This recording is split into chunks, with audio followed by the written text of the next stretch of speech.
Hey guys, how we doing? Welcome to the live review of Sebastian Fundora's upset 12-round decision win over Tim Tszyu.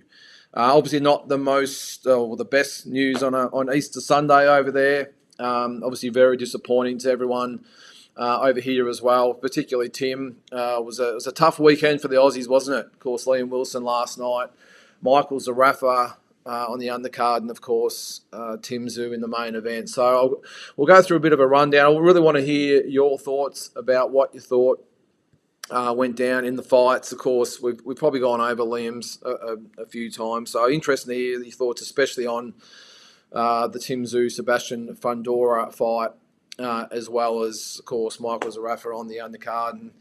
And I'm sure there's a lot of people around Australia at the moment, and unfortunately, there's the element out there that'll probably be high-fiving about what happened to Zerafa. But look, you got to dare to dream, and he put the work in, regardless of what you think about him, like him or not. End of the day, he was representing our country, and he came over to the big smoke to have a crack at it, and came up short against Erislandy Lara. So we'll talk about that as well. There's a couple of comments in there at the moment, but while we get a few more maybe on board, I'll give you sort of my view of the fight. I can see Double G and DJ in there, so g'day guys, how you going? Look, it's really hard to make, I was going to call it an educated opinion about it all, but it's a hard one because we didn't really see the fight we expected to see. And what I mean by that is the fighters in peak condition, because after 2 rounds, Sebastian Fundora had a busted nose. He would have been sucking in the blood. You see how swollen it was. And, of course, Tim with that accidental elbow at the end of the second round.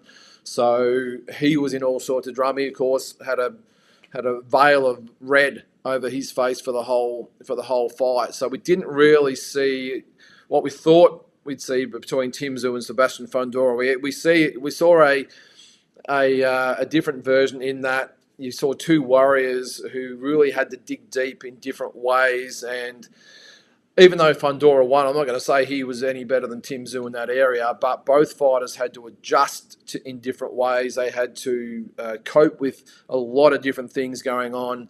They would have both been Sebastian Fundora would have been in pain for sure. Tim Tszyu would have been really frustrated. I don't think the cut would have been enough to actually hurt him, of course, but it was just the fact that it was consistently just a sea of blood in his face. So we'll get through a few comments there, guys, as we're going, and I'll continue to give my thoughts. Just now in the PBC post-fight interview, someone suggested to Tim that his Cutman might have had the wrong ointment for the cut. Tim replied back with a deadpan, no comment, then awkward silence. Well, I sat next to Brian Butler, who, if you don't know who Brian is, he was the first trainer of the Maloney boys, very renowned trainer in Australian boxing, amateur and professional, and he was screaming through the fight, what is the Cutman doing? What is he doing? Who is this Cutman was what he was trying to say. I won't go into the colourful language he was using, but because that's the way he expresses himself, but he had a really good point. I couldn't answer him, of course, I'm not a Cutman. But I was intrigued, and look, it's all good when it's all going your way. When this sort of happens, a lot of things get highlighted, and we can point the finger and everything else. But I must admit, if you look at when the Maloney boys are over here, and I'm sure with Cambosis and all the fighters that fight in the States, they all seem to get the best in the business, the Sitch Durans of the world. They get those on board, or they bring a Stephen Edwards over, or whatever it might be, just dedicated, elite Cutman. And I don't know who it was in Tim's corner. Look, he's probably been in there for the whole journey. We've never even noticed him because it's never really got to this. But tonight it was blatantly obvious that maybe he didn't really, I don't know, have the experience, or maybe never seen a cut this bad, or had the wrong ointment. I don't know. But the fact of the matter is that Tim, after the second round, started each round covered in blood. So not patched up in between rounds that you see in a lot of other fights, and then he goes out, and within 30 seconds or a minute it might be bleeding again. That of course happens. It's a contact sport. But when Tim's walking out for the start of each round with blood all over his face, you've got to think, what is going on here? So again, I'm not going to point the finger at whoever it was. He's a trusted member of the team. He's been there for however fights. But as I said, I was really surprised that they went down the route of not having one of those world-renowned Cutman in the corner. This is as big as it gets. This is the Las Vegas. This is the T-Mobile Arena that you can see in the background there. This is as big as you can get in this sport. And to maybe just leave one little thing like that to chance, it's very unlike Tim Tszyu, because they just do everything so meticulously. I actually had a Coke with Glenn Jennings today, and just hearing him speak, he's just so well organised. And this is not his fault, of course. He's the manager. He's not part of he doesn't organise the trainers and Cutmen and all that sort of stuff. But it did surprise me that you can go back to the corner and under those circumstances walk out to start the round with blood literally dripping all over your face and having really no chance to even get into the round before the blood started again. When you're walking out and you're walking back to the corner and walking out to start the next round and all you're seeing is blood and wiping away blood, how are you supposed to concentrate? Now, this is nothing against Fundora. I mean, he had the nose to contend with as well, so we can't really say, Tim didn't win because of the cut. It didn't help him. That's obvious. That's blatantly obvious, of course, because he probably spent most of the time wiping the blood away and worrying about that. He would have blood dripping in his mouth and in his eyes. It would have been really, really frustrating for him and really, really tough. And I thought he did a great job to hang in there and do as good as he did. And, of course, he's trying to throw punches and he probably couldn't see the target properly. He's then wearing counter punches because he couldn't see what was coming at him either. So, but then again, on the other hand, Fundora was in difficulty as well with that badly swollen nose. So both of them had to endure a lot. And as I said before, mate, I think, they both deserve all the respect in the world. But that Cutman thing, that's going to be an issue going forward. All right, Mitch, what do you got there, mate? Shuddering night, but the boys will bounce back. Tim's a warrior. Hard to get it going when you can barely see what's in front of you. Fundora was already awkward enough to find. Yeah, he was.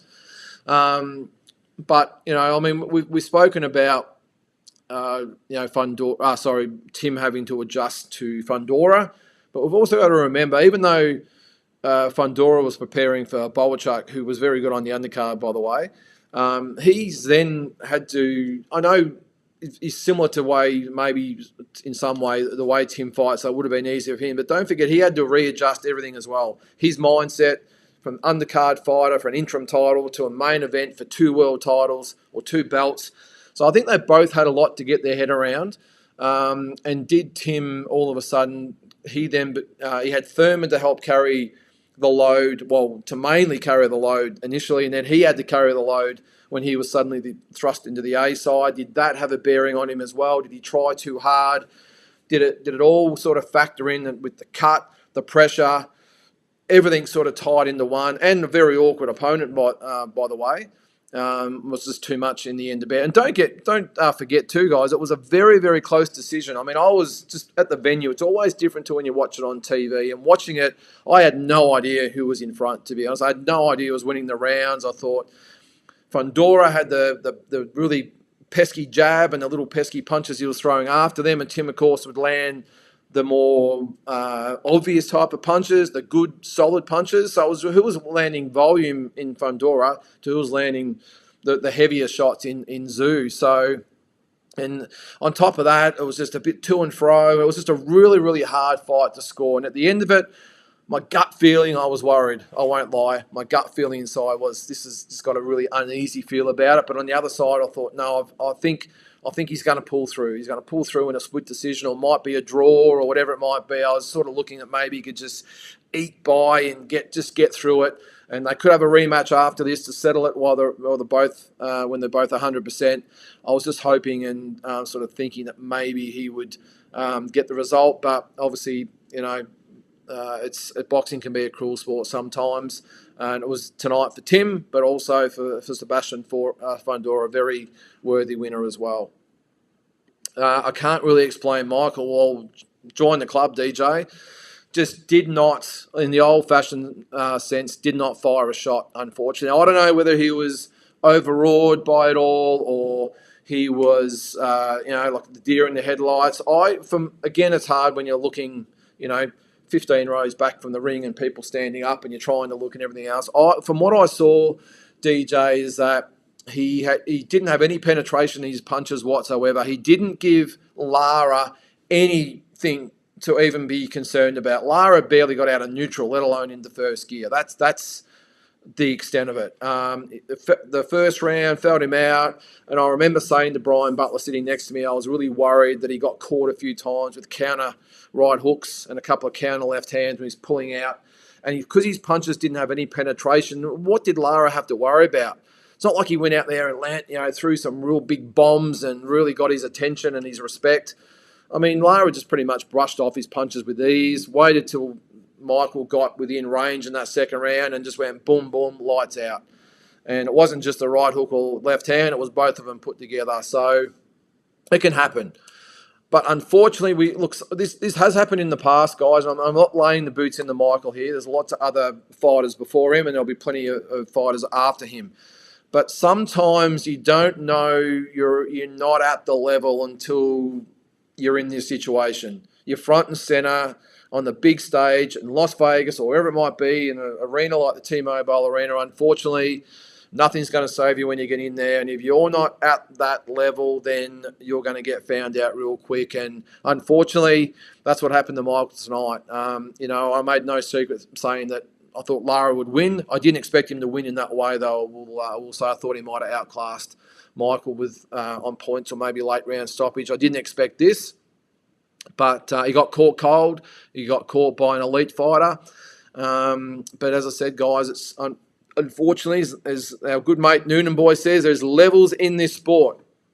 And unfortunately, the fighters are on different levels. And tonight we saw that Lara, who I don't think is anywhere near the top level, he might have been a couple down, but unfortunately, as I saw tonight, Michael was a fair way down the pecking order. And like some other Australians in the past, we scratch our heads and go, geez, why didn't he fire? Or why did he get beaten so easily? Unfortunately, they don't get the fights under their belts here. We get a little bit carried away with some of the wins over either domestic fighters or some fringe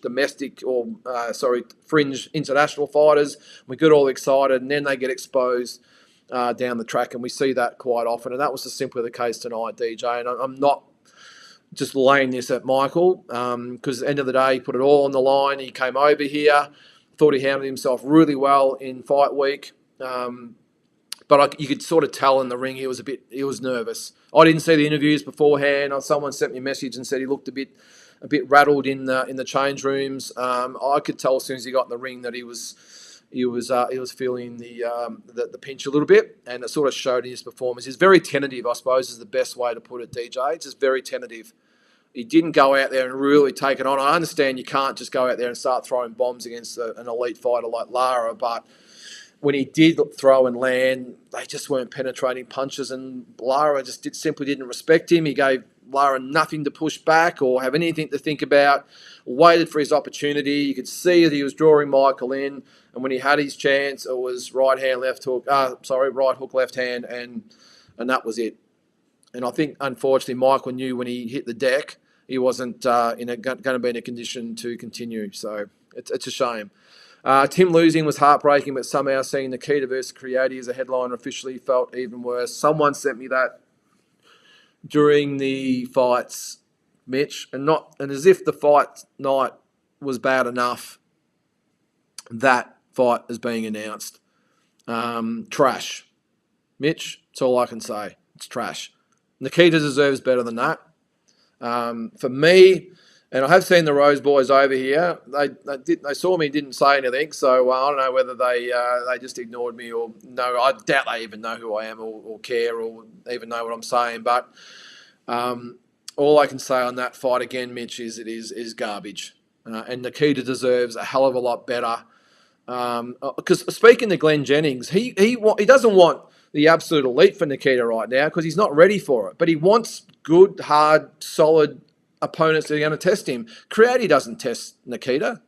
That's just one-way traffic. Now, Creati might do what he did against Michael Zerafa and run for 10 rounds or hold and clinch and do whatever he has to do to survive. And Nikita wins a very lackluster decision. But still doesn't change the fact that it's a mismatch. It's a garbage fight. And as I'll say it again, Nikita deserves better at this stage of his career. And we as fans deserve better. We're the ones that buy the pay-per-views. Let me know now, will you buy the pay-per-view? Now, if it wasn't for the fact that I'll be probably doing a live watch-along, like the Goodman and Schliebs fight, I would not buy this. And if I was you out there, I would not recommend buying this card unless the undercard comes out and it's stacked. But No Limit have shown lately they aren't stacking cards at this stage. And I would think after tonight's fight, they got and last night as well, they've got some other things on the plate they have to consider and work out and juggle. So is the attention going to be on this card? But, you know, as I said, unless this undercard is 100% stacked, then why would you buy that card? Why would you buy that fight? You know, and it's not really just about the card. I think when we look at most fights, we look at the main event, maybe the co-main, and really, because I must admit, I really couldn't give a shit about the undercard. I'm looking at the main event. That's what I'm paying for. That's what I'm coming over here for. I'm not coming for the 4-round undercard fights.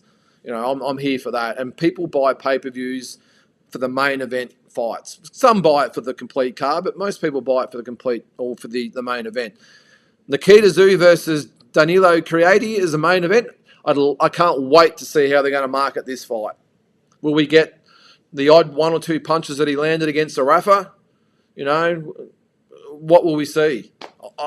I can't wait to see him try and market this fight because it's not like Mark Schliebs where he had the highlight reel knockout last time out. They had that to work with. What's Creati, guys? He got a 4-round, by the way, 4-round draw that he was lucky to probably get against a New Zealand journeyman who took the fight on late notice. And again, I know Creati took it on late notice as well. But if he's got anything to offer at all, he should have taken care of that opponent and at least been able to fight 6 rounds. So anyway, don't get me started on that, Mitch. I saw that come through and I'm pissed. I was really hoping that No Limit would have learnt. I'm sure they've got lots of feedback from people out there, and they must read the comments on social media. They would see that people aren't liking what they're doing now. And how are they going to sell that as a pay-per-view? Just absolute bullshit. All right. Let's get on to more, well, not good news because it wasn't good news at all tonight. DJ, what do you got there, mate? For Tim, the cut obviously didn't help, but I definitely wasn't ready for that version of Fundora. Look, I'll be honest with you, DJ. I don't think Fundora really did anything out of the ordinary that we've seen in the past that enabled him to win. I don't think he pulled a superhuman effort out and suddenly, you know, developed skills we haven't seen before. He was just Sebastian Fundora. The problem was, as gutsy as he was with the nose, by the way, the fact of the matter is that Tim couldn't see. He's consistently wiping blood away and he's wearing punches he wouldn't normally wear. He's throwing punches at a target that he couldn't see properly. He's probably punching through or looking at shadows. And I'm not making that as an excuse for Tim Tszyu, but we're looking at the facts. And I don't think Fundora did anything else except fight smartly in that he stood at a distance. He didn't get too close to Tim. And when he did get close, he tied Tim up. He kept him at a distance and peppered him with the jab and the odd left hand, the odd uppercut. And that was a smart thing to do. That's the only version of Fundora that actually worked in this fight. So I give him full credit for that as far as tactics goes. But I don't think he really did anything out of the ordinary that you looked at and went, oh my God, geez, how much this guy's improved and what a fantastic effort. Because end of the day, you've got a guy who is really hampered, and more so hampered than what Fundora was. And even though that would have been excruciating pain with his nose, when you've got a guy that literally can't see, makes the job a little bit easier. So, and was trying hard. You could just see, especially after the second round. And on that, I think the fight should have been stopped after 2 rounds, to be honest. The cut was that bad. I thought they might let it go to 4 rounds and then they would probably stop it. And I was really surprised each round, one after the other, they let it go. Because what's supposed to happen is if it impairs your vision, they're supposed to stop it. I've seen monster cuts that have been on the side here and the blood trickles down the side there and they let it go.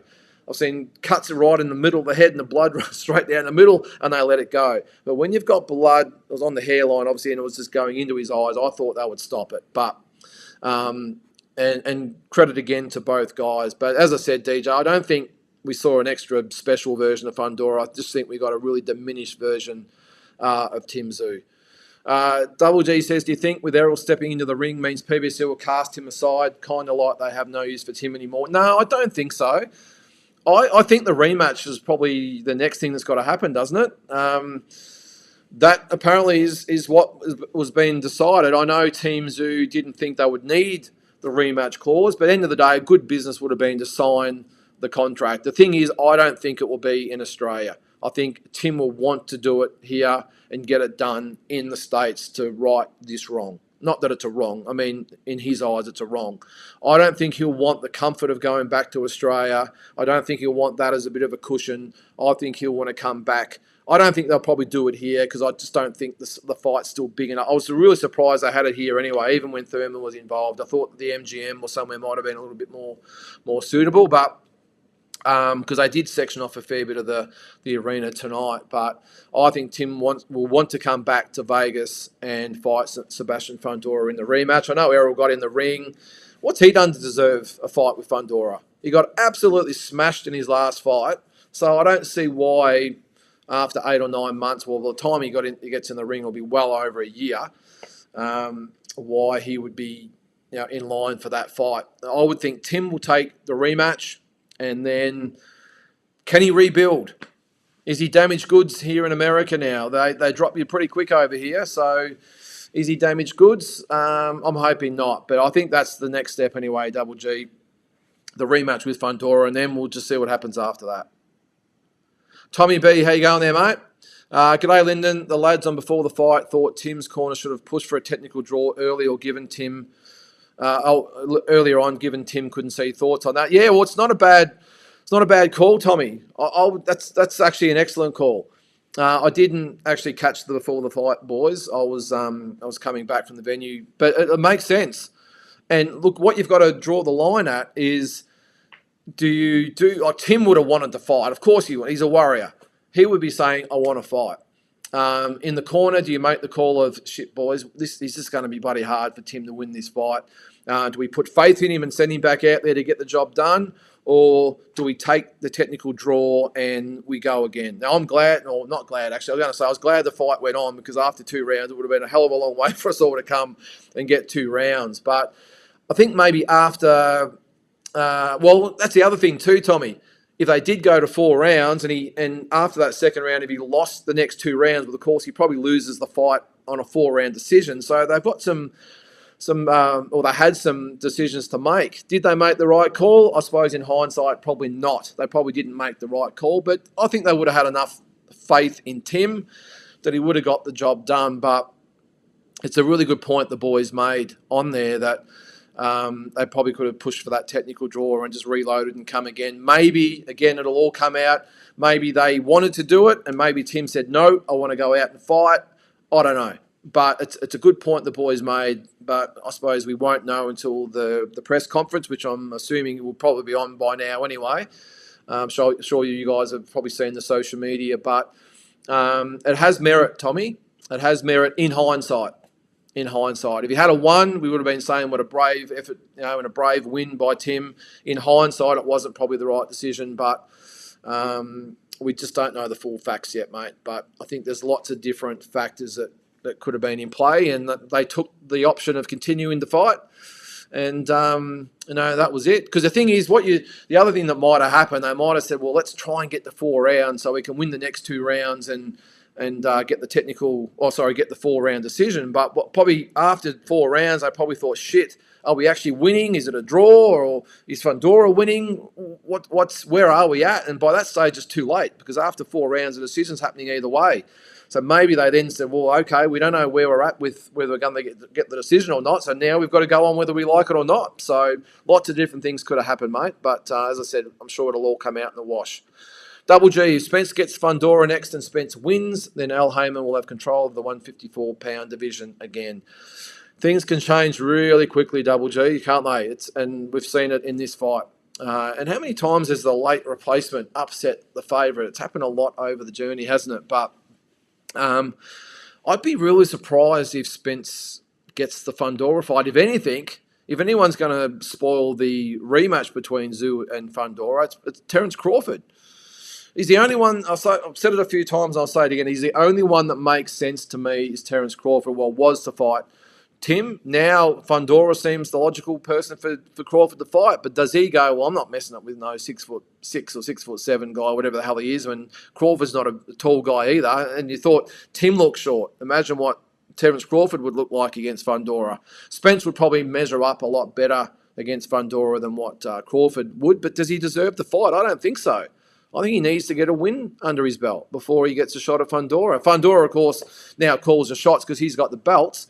But I would expect and hope that that rematch clause was in the contract and it gets enacted. So I suppose we'll see. All right, we'll keep going, guys. I'm falling behind in the comments here. Sorry about that.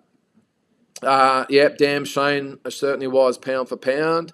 Double G, Sister Ann said it was the worst type of cut possible where it was situated so close to bone. I guess he was meaning, yeah, right on the hairline there, Double G. Pound for pound, yes, there was a rematch clause, mate, as far as we know. Now, they were sort of laughed off a little bit whether they'd need one, but business is business. I'm sure they would have put it in there, mate. There's Carl.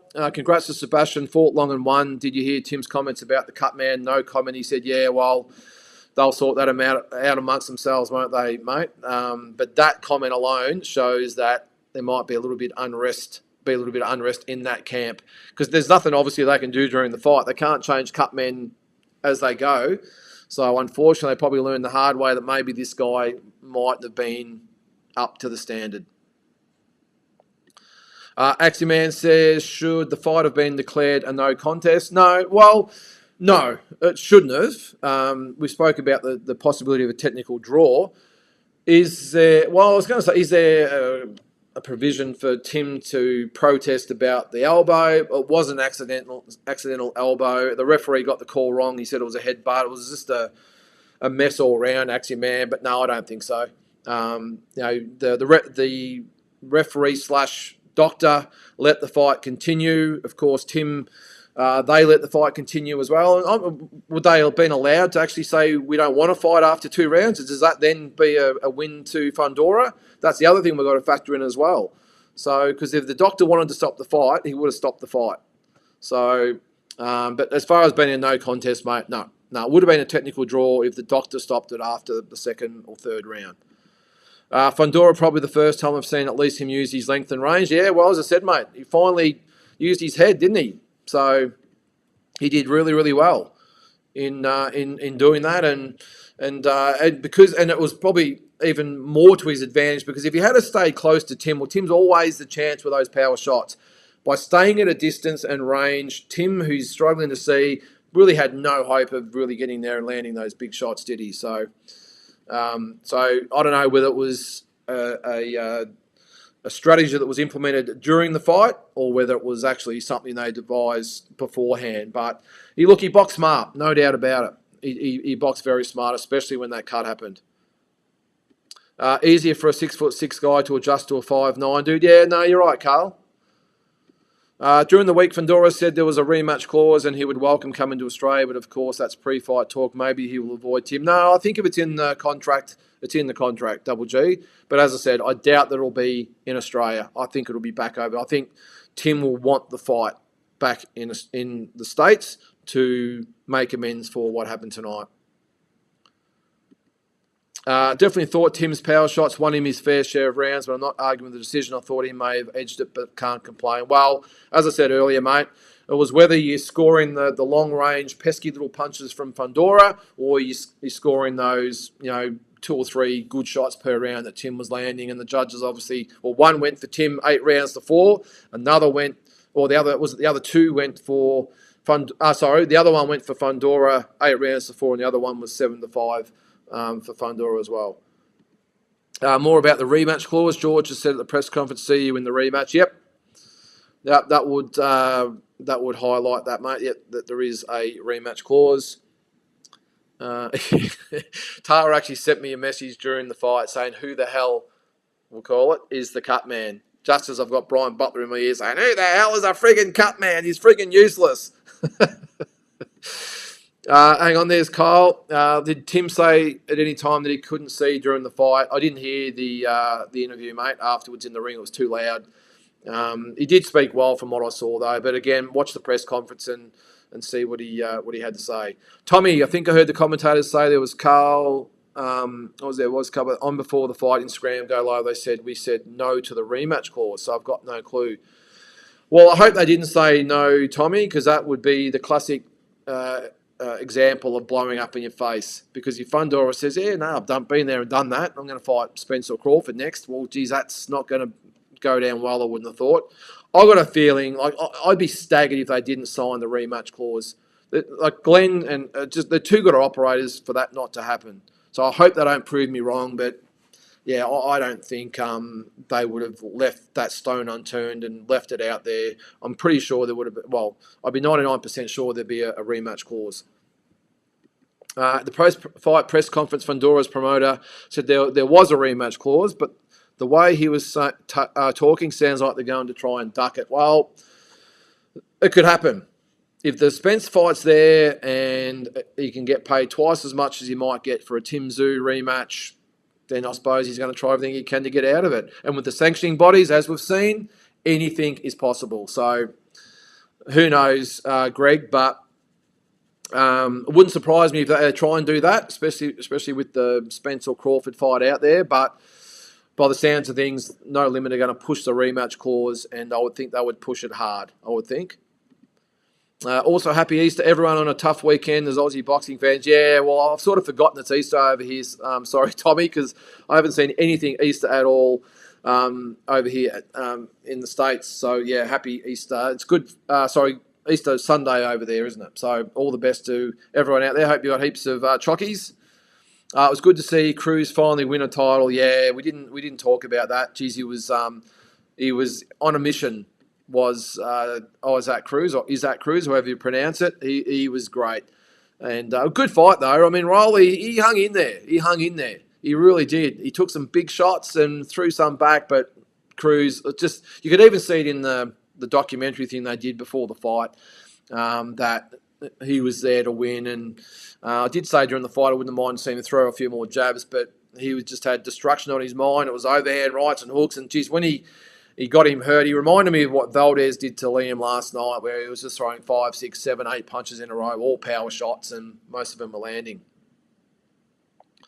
What's up there, mate? I've always bought the pay-per-views, but this time I want to actually pull the pin and not. Well, I think we need to send the message, Tommy.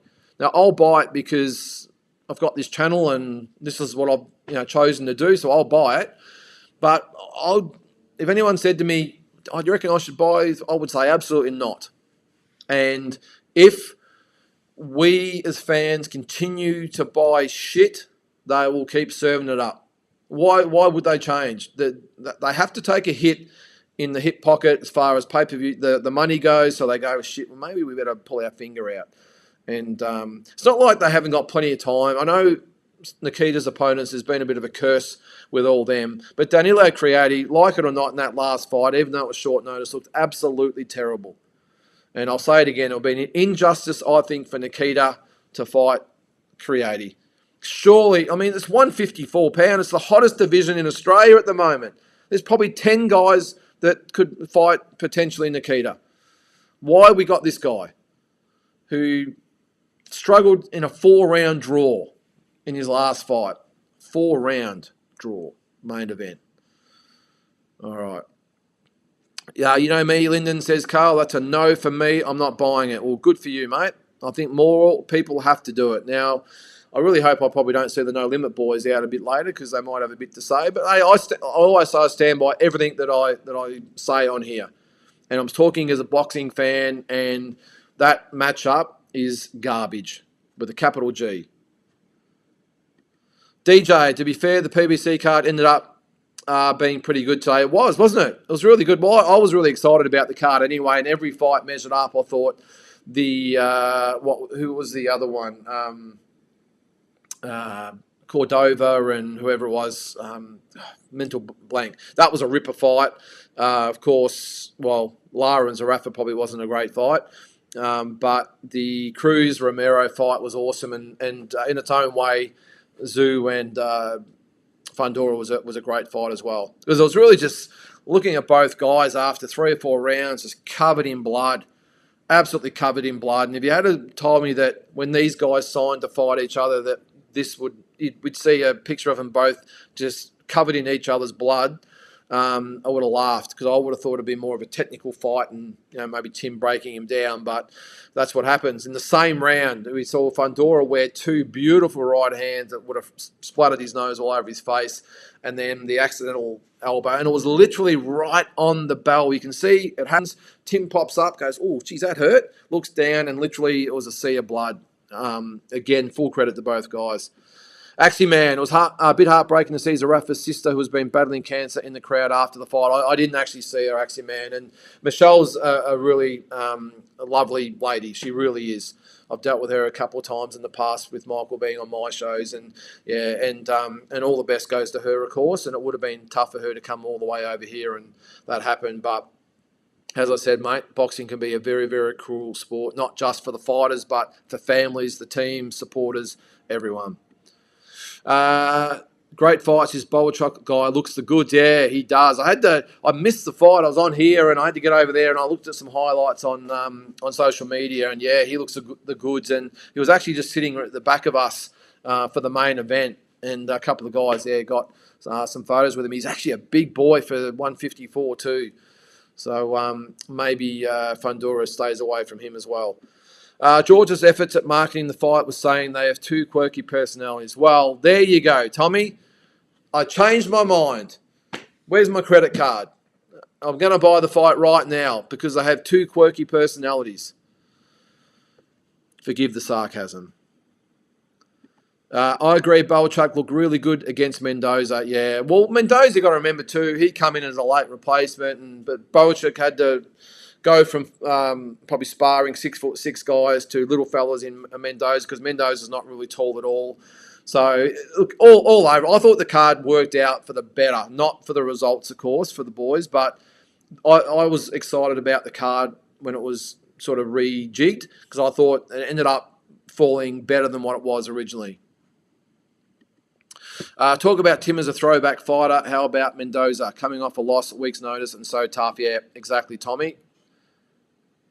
Who's that? Lily Ann Fekitoa. How you going there, Lily Ann? Errol Spence would have a field day with Fundora. I think style-wise, I have to agree. I think the way Spence fights, I don't think he would have too much trouble with Fundora, to be honest.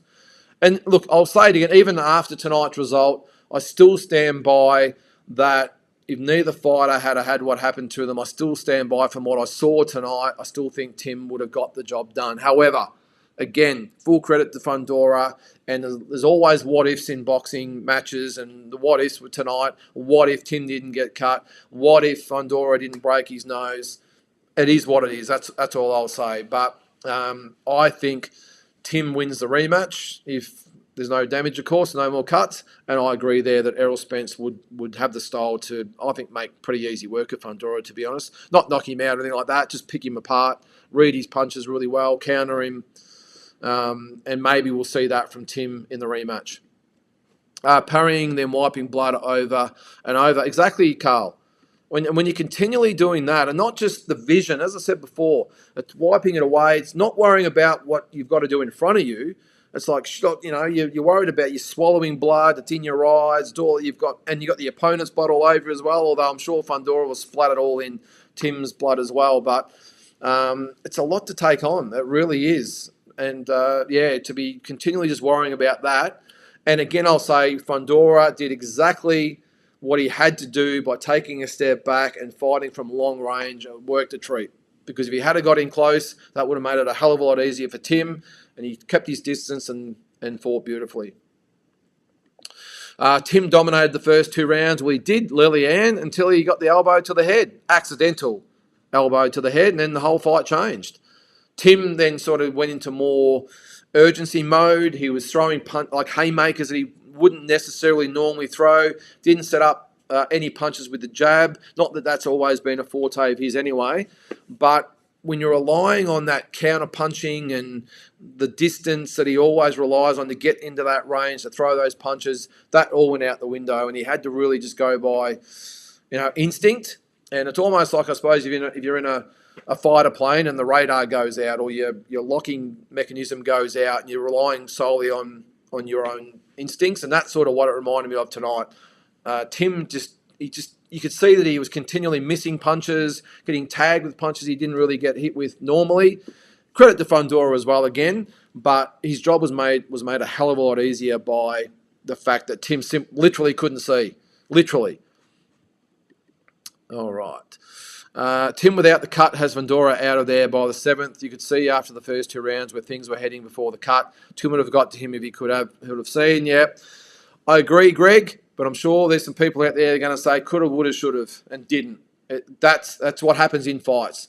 Most of the time, things don't go according to plan, whether it's be cuts, injuries, a punch, whatever it might be. Fact of the matter is, Sebastian Fundora beat Tim Tszyu tonight, and we can sit around scratching their heads as much as we want to, but end of the day, Sebastian Fundora is the new super welterweight world champion. Pound for pound king. PBC as well. They stopped Wilson when he wasn't wobbled and didn't get dropped, but they allowed Tim to fight on when he's lost a litre of blood. Anything goes over at PBC. Well, to be fair to PBC, pound for pound king, I know we all think that the promoters and broadcasters, they decide what happens in the fights. The Nevada State Athletic Commission are brought in to officiate the fights. They have nothing to do with the promoters, and it would have been their doctors and officials and that decided to let it go on. So I don't think we can really point the finger at PBC. And I know, as I said, we always think they have a lot of influence. They don't. I've been a promoter, and the sanctioning, the commission or whatever it is, they're a pretty well run mob, and especially the Nevada one. I've been involved in fights in Vegas myself with coming over with fighters, and they literally have I won't say an army, they have a team of officers designated for all different areas, and they leave no stone unturned. So I don't buy that PBC would have had any effect with the officials or the doctors or whatever, mate. But I do, for the record, I agree with the stoppage last night, mate. I know a few didn't, but I thought it was a good stoppage. Jules, hope you've enjoyed the trip despite the bad results for the Aussies. Yeah, not upset by Tim's loss. Proud despite the adversity from all angles. In my opinion, he's as good as we think he is. Yeah, I think he does it in the rematch. But look, it would have been one thing we've got to, I suppose, appreciate. It would have been an absolute kick in the ass for Tim tonight. It really would have. He was elevated to the A side with Thurman. I think we can all agree that he was, even though in Australia he was the A side, here he was the B side.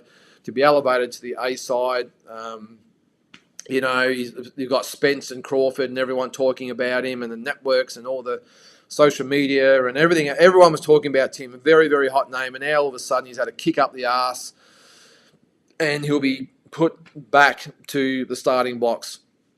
Unfortunately, there'll be a lot of people saying, see, I told you he was not as good as we thought he was, and the Paul Malinagis of the world will probably come after him and say, see, he was overrated and blah, blah, blah, blah, blah. But you're only as good as your last fight, and if he beats Fundora in the rematch, I would hope that would be able to put this one behind him and say, hey, it depends on how he goes about it, to be honest, but if he does it decisively in the rematch, I think it would be quite forgiving to say, well, obviously that cut played a major part. But again, end of the day, he lost his belts tonight, and now it's up to him what happens from here. Hey, mate, hope everything's okay. What a joke the fight wasn't stopped. Yeah, that's what I thought, mate. I thought it would have been stopped. I agree there, Carl. And it should have been. It really should have been. And I was resigned to the fact it was going to be stopped. Sorry, Carl. I'll run through them. Sorry. The comments read faster. Curious your thoughts on the Rolly stoppage versus Wilson. Yeah, Rolly let go too long or Liam stopped too early. Good question there, Jules. I thought both were good stoppages. I thought Liam's was spot on. I actually thought they could have maybe let Rolly go on a little bit more, to be honest. I thought Liam's was a good stoppage, wasn't throwing punches in return. Valdez was really letting him go. Even though Rolly was copying a few, I don't think it was to the extent that Liam was. So I was a little bit surprised by that, but I'm not in the ring. I can't see Rolly's eyes in his back of his head or whatever it might have been. So I'll trust the referees on this one. Yes, Tara. I'll keep going. 0-3 now in Vegas for the Aussies. Tim was shattered. His comeback fight could have a super aggressive approach from him. I think you'll see him. I just think you'll see a better version of Michael in the rematch, Leanne. I really do. I think 100% you'll see a better version of him. I mean, it's just a fact that's going to be a given, isn't it? I mean, you'll be able to see. That sort of helps. All right, I'll keep going through there. All right, Adam, is that how does, what's that there? I'm not sure what that is there, mate. From Street Fighter, doesn't knock out a visually impaired boxer, shows you he didn't deserve the win. Oh, I think it's a bit unfair there, Adam. I think he deserved his win. What's that, Carl? I'd make a good politician. I'd upset too many people, though, mate, I think. Yeah, what's that there? Did you just aid yourself with the Street Fighter analogy there, Adam? Yeah, enlighten me there, Adam. I don't... So is that a name, is it? Dulzim from Street Fighter? I don't know anything about that, mate. Sorry. All right, we'll keep going. Can't see Tim going downhill from here. And the kids from a throwback. Clothan says it himself. If not Fundora, then who next? I think it's going to be Fundora, Lillian. I don't think there's any disputing that one way or another. It will be Lillian. Although he did offer to fight Crawford, Spence anyway after this fight. But I think it's Fundora. No fighter should be allowed to fight for a belt the very next fight after coming off a brutal knockout. 100% agree, pound for pound king. Even an interim title, to be honest, mate, that he was fighting for on this one before he got elevated. Did the Cutman not have any, whatever that is, emphaphronine or any cotton swabs? I'm guessing that's what Tim was pissed about. Probably, mate. Well, Brian Butler, he gave me the full rundown during the fight of what he should have been doing. And I'll say again, how does he start the round with blood pouring down his face? It should not happen. What's that, Robbie? Did I watch the Mendoza fight? He struggled to keep up. Not the whole fight. Sorry, Robbie. I mistimed my run. I thought the fight would be at 5 o'clock here. It was actually on at 4 o'clock here. I think it was on the prelims back home, but I was doing some stuff here in the room and missed it. But I did see some highlights on social media, and by all accounts, yeah, he did struggle. So Fundora's very basic skills. Surprisingly, Tim exploited him perfectly in the first 2 rounds. What are your thoughts on Fundora's display tonight? As I said, Lillian, wasn't super impressed by Fundora at all. I just think his job was made a hell of a lot easier by the fact that Tim couldn't see. But again, I'll give him credit for fighting the way he did from long range. That was the key. Because if he had a fought at close range, again, I'll say it could have been a different story, but he fought from long range and fought beautifully. Yeah, Robbie Bolchek put 154 on notice. Yeah, he looked pretty, only by the highlights I saw, but he looks impressive. So does he throw his hat in the ring for a unification fight? Whoever put money on Fundora won big tonight because he was a huge underdog going into the fight. Let me know what the odds were there. CMD Boxing Reports. So check out CMD Boxing Reports, guys. Follow them on, I'm assuming, on YouTube and Instagram, whatever it might be. I did an interview too, by the way, guys, with D-Style Boxing, so check that out as well. We did a wrap-up outside T-Mobile Arena after the fights tonight. It'll be on his channel. I'll probably share it to this one. I did plan to actually do this down there, but it's about 2 degrees down there at the moment, so no way. The odds, 2 rounds after the cut, Tim went from plus 40 to minus, and Fundora minus 500 and something. Wow, that's crazy, isn't it? Kermal Mertone won his first fight by unanimous decision with all 3 judges. Look really good. Yeah, I've seen him a few times, actually, man, mainly in the amateurs and that sort of stuff. But yeah, he definitely looks good, doesn't he?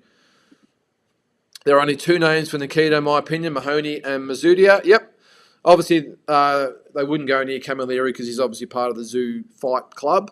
But I was really looking forward to Mazudia. I thought he would have been a good fight for Nikita and a good sell. Of course, he's injured, and Mahoney's got some issues outside the ring as well. But they're the 2 fights I'd love to see Nikita in with. Anyone except Creati, guys. I can't wait to see how they're going to market this. I really do. They'd have to make it all about Nikita. They cannot. There's not even a highlight out there for Creati. There's not. I'd love to see a highlight of him doing any damage to any opponent at all. So you can tell I'm a little bit pissed tonight, can't you, guys? I'm not happy. No one is trying to see PBC nonsense. Crawford has called his WBO mandatory. Fundora has to fight him.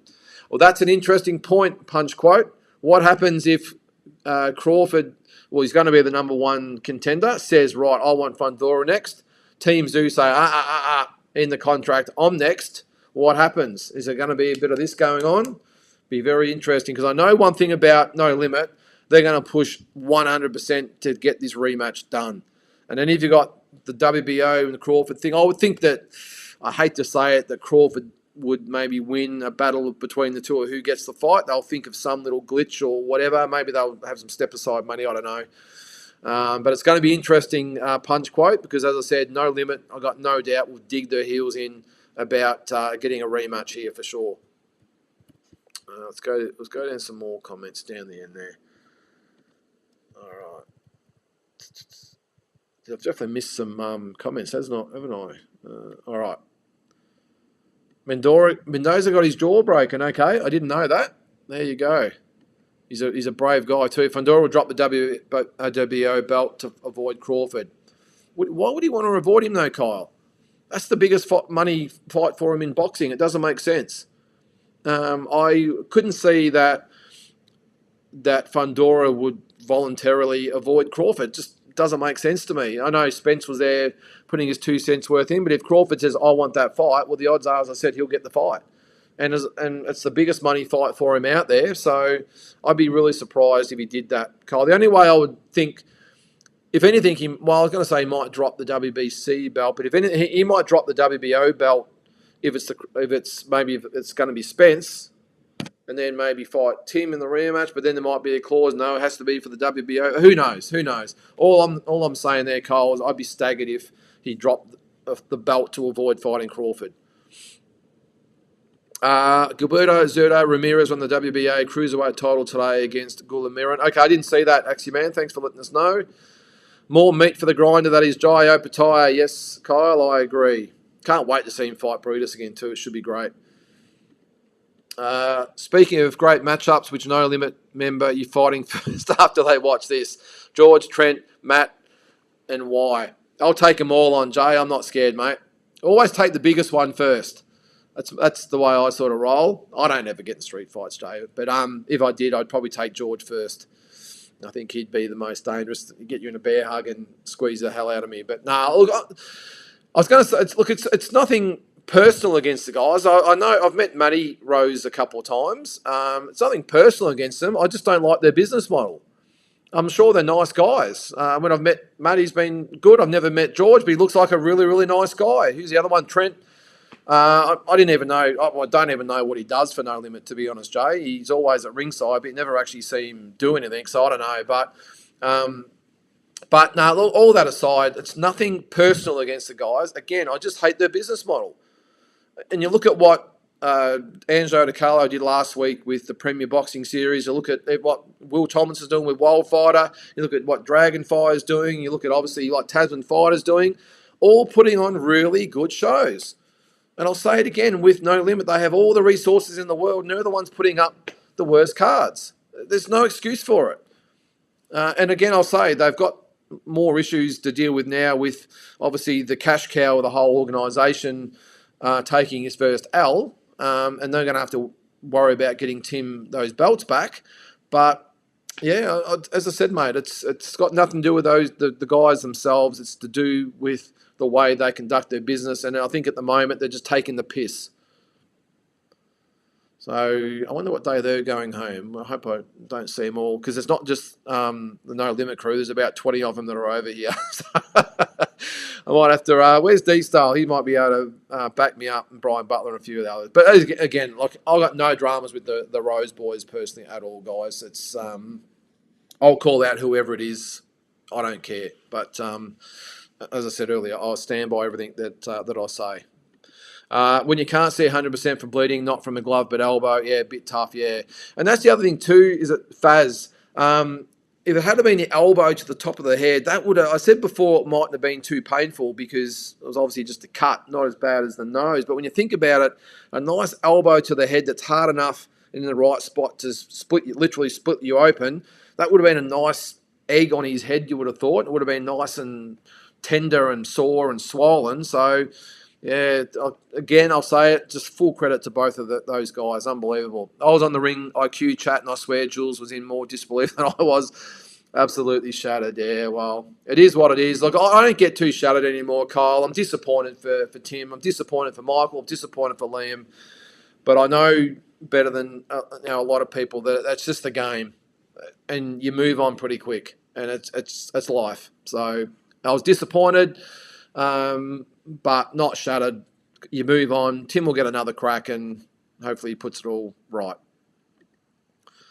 What's that? I wonder how much the blood loss itself would have had on time, let alone on Tim, is it? Not let alone not being able to see. Yeah, lots of factors, Tommy. As I said before, the blood flow in your mouth, in your eyes, in your ears, all over your gloves, all over your chest, all over your trunks. And all you're focused on during the fight is the cut. I'm sure that's all he would have been worried about for the 3 or 4 rounds after, if not for the whole fight. And he just would have been covered, just inundated with that blood. Very hard to concentrate on what's coming at you when you've got that to contend with as well. So there we go, 12 stitches, and there is a rematch. 12 stitches, that is crazy. Great stuff, Carl. Thanks very much for letting us know, mate. 100%. So we've got a rematch, guys. The game, Street Fighter, it's a character built like Sebastian. Okay, I didn't, that was a bit before my time. There he is, D-Style. It's a hell of a backdrop. Certainly is, mate. There it is down yonder. Hope you're safe back wherever you are now, D-Style, back in the hotel room. I think you got an early flight, haven't you? So there's Glenn. Hi, all. Shocked by today. Yeah, shocked, but again, mate, that is boxing. Where are we there? I've just got to the end there. Oh, sorry, guys. I'll just go back a little bit. All right. There is... Who's that? Keen Wells. How are you, Keen? The fight should have been stopped. This to the degree has never happened before. Listen to Paulie M on his channel, and as a former world champion, would have to believe in... he would have an idea. 100% he'd have an idea, Keen, whether you like him or not or agree with what he says. He knows boxing. That's 100%. And seems to be the common thing, and we spoke about it earlier. Should the fight have been stopped? And lots of comments out there, lots of opinions. But as I said, until we probably hear, unless we've already heard about what actually happened and did they actually contemplate saying it was over. But you've got to remember, if the corner decides to stop the fight, then they lose by stoppage. The doctor is the one that stops the fight. And if he kept it going... I'm not sure whether he said to the corner, do you think you can continue? Can you see? If he had said, no, I can't see a thing, I'm sure he would have said that's over. But end of the day, if the corner decides to stop it, it is a stoppage. So a stoppage loss. But in my opinion, Keen, as I said earlier, I thought the fight would have been stopped for sure after that second round. I thought it was that bad. Or worst case, they would have said, well, let's try and get the fourth round and then we'll look at it. But I was surprised each round that he came out, Keen. And probably it wasn't until about the 8th or 9th round I thought, well, they're going to let this go the whole distance now. So,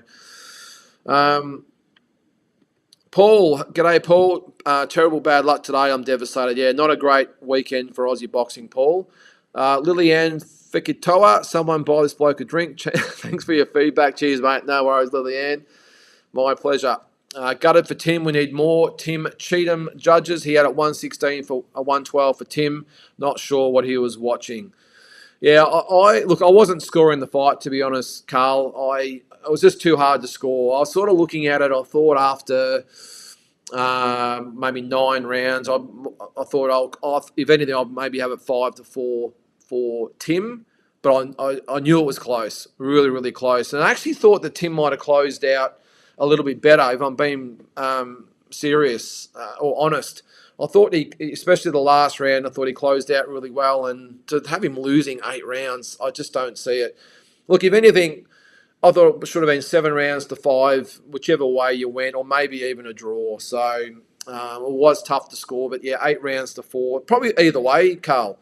One of the judges had 8 rounds to 4 for Tim, 8 rounds to 4 for Fundora. I just don't think it was an 8 round to 4 fight either way.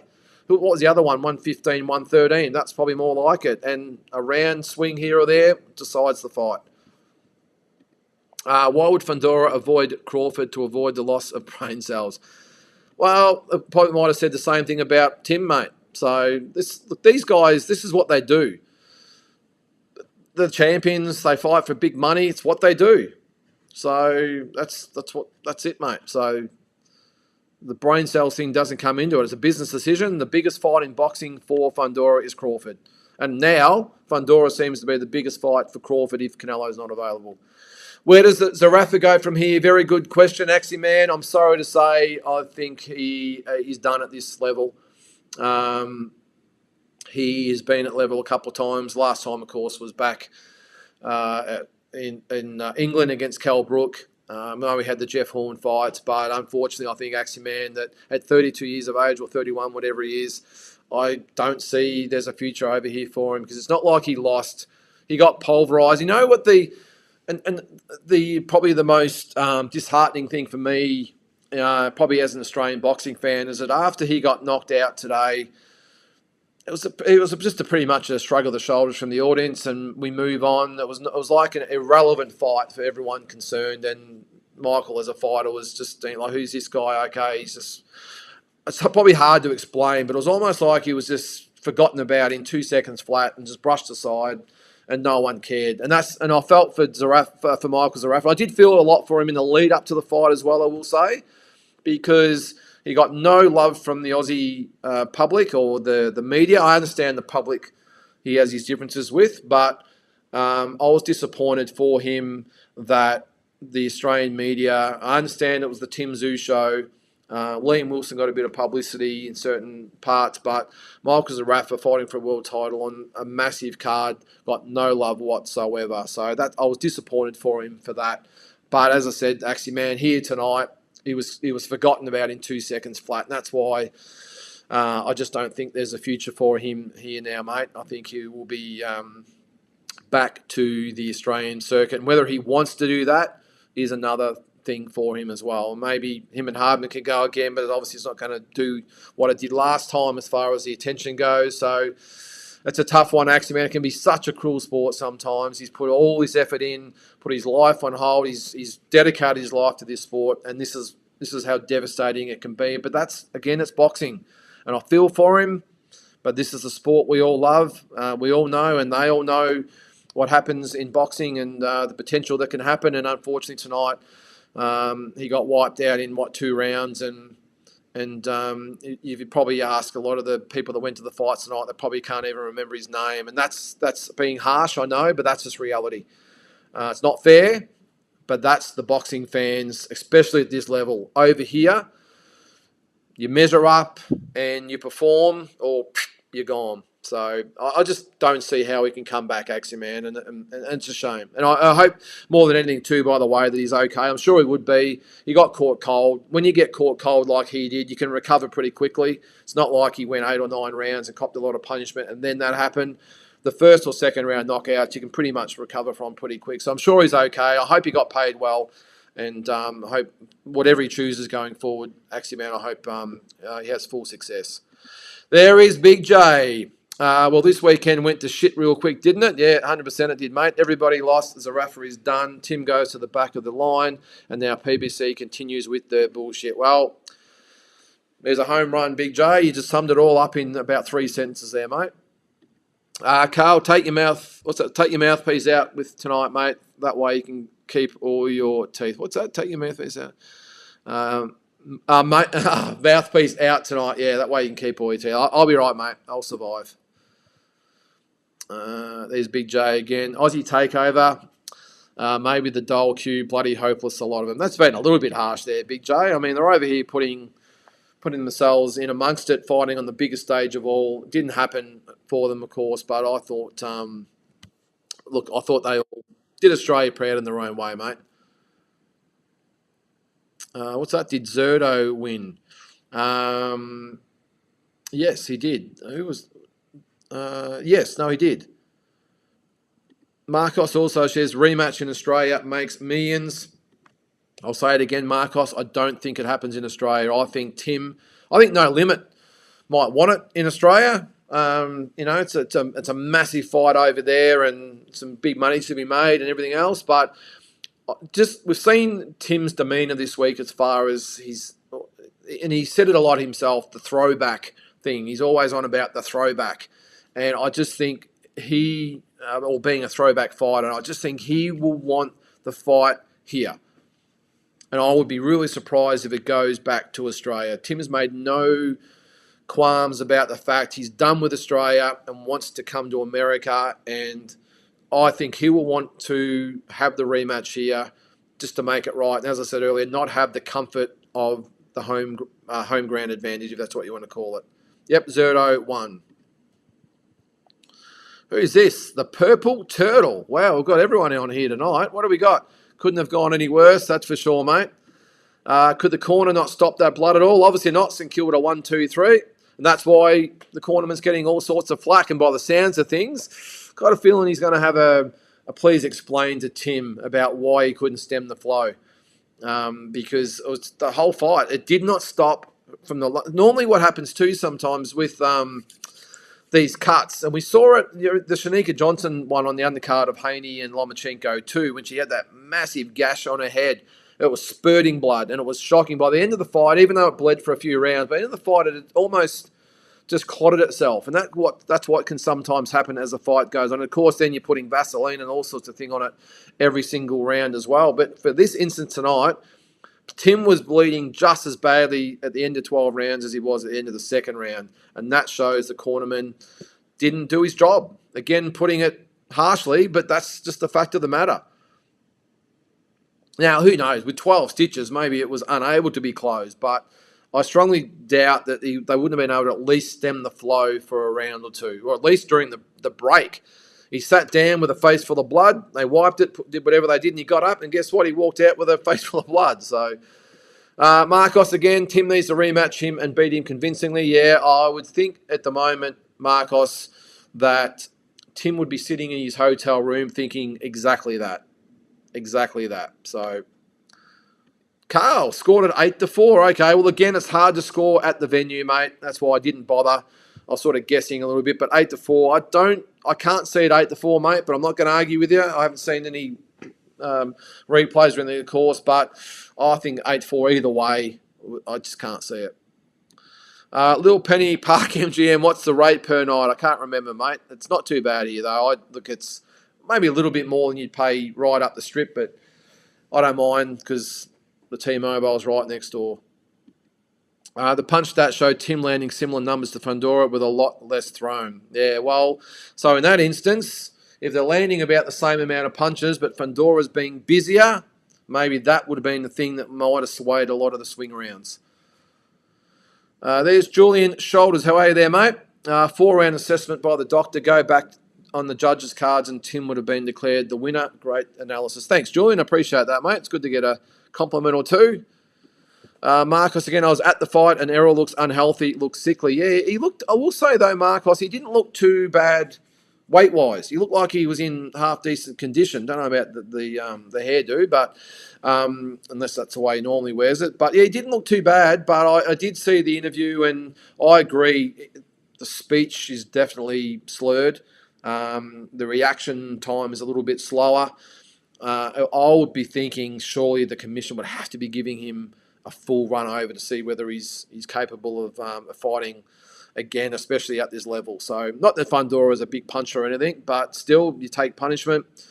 I think he's seen better days. Let's hope we're wrong, Marcos, and he's okay. If Sky doesn't win next weekend, I'm going to be tempted to lose faith in Aussie boxing. 0-3, Sky, we need a hero. Well, Kyle, we've got 10 Aussies. I said in my on my social media over the weekend, we've got 10 Aussies over the next couple of months. We're 0-3 so far with Sky Nicholson next week. So let's hope we're not 0-4, mate. We'll see. You should go downstairs and enjoy yourself. You'd be asked, are you here for the convention? Yeah, well, there's lots of conventions always here, little Penny. No, I'm pretty good, mate. I've been to Vegas that many times. I know exactly what's going on out there at the moment. A lot of pissed people out on the strip. What is it? It's 11 o'clock here at night.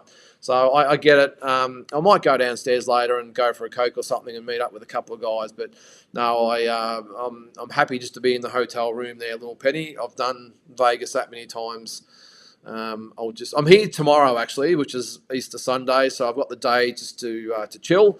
So I'll probably go out for something to eat and walk up the strip and have a look around. As long as it's not too cold like today, it was bloody freezing here. And then I'm heading off to the Boulder City and Hoover Dam and Grand Canyon for till Thursday, I think. And I'm coming back to Vegas for 2 days before going home. So, what's that, Carl? The CompuBox stats, you shut up your ass. Everyone's a bit pissed tonight, I can see. Everyone's not happy at all.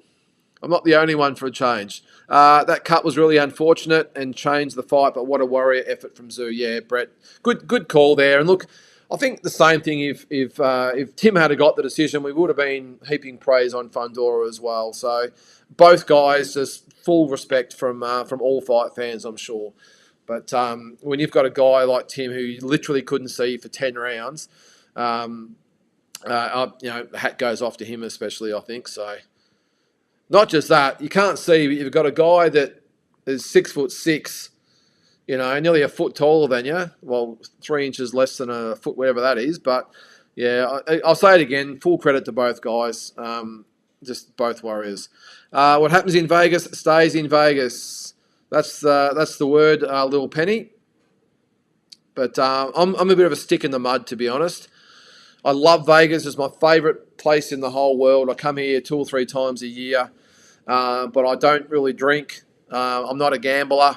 I don't like night clubbing or anything else. The most or the extent I'll go to of letting the hair down, if that's what you want to call it, is going to play some poker over at the MGM Grand. I'll go over. Sometimes I've sat there all day playing poker and having a couple of Coronas or a Jack or something. Well, that's about it, mate. I just love Vegas as a city, but I always come here for the fights. That's why I love it. I don't think I've really come here just for a holiday. I have a couple of times, but it's like, yeah, okay. Well, when you, as I said, don't really drink or gamble or anything like that, you got some shows and that to go to. But I come here for the fights, and that's why I go to all the different things on, and now I'm reporting on it as well, and I just like that, mate. So not much of me is going to stay here in Vegas, mate, because as I said, I'm a bit boring. That cut on Tim reminds me when Pacquiao got cut against Morales in the first fight. Yeah, it reminded me of a few different cuts, to be honest, Little Penny, but end of the day, it was a bad one. Speaking of that, I was actually sat a couple of seats up from Morales last night too, off subject there. I didn't recognise him at first. Let's just say he's been in a good paddock for a while. Lara is levels above Zerafa, even if Lara was 60. Yeah, well, I said that as well, Carl. Even though I know it was made a lot of that, he's nearly 41 and all the rest of it. I would have said in the preview, I still said that Lara I thought would be too slick for Zerafa, for Michael. But I didn't expect a second round knockout, what happened. So, yeah. Little Penny, does the Tim Fundora contract have a rematch clause? Yes, we've been over that, Little Penny. He certainly does. Lara is so washed up now. Well, is he? He's just had a second round knockout in defence of his title. Suddenly, does he enter the sweepstakes of everyone else fighting each other? Who knows? But I don't think he's washed up, Little Penny. He's just defended his world title. I'll go down to the bottom there. I keep skipping around.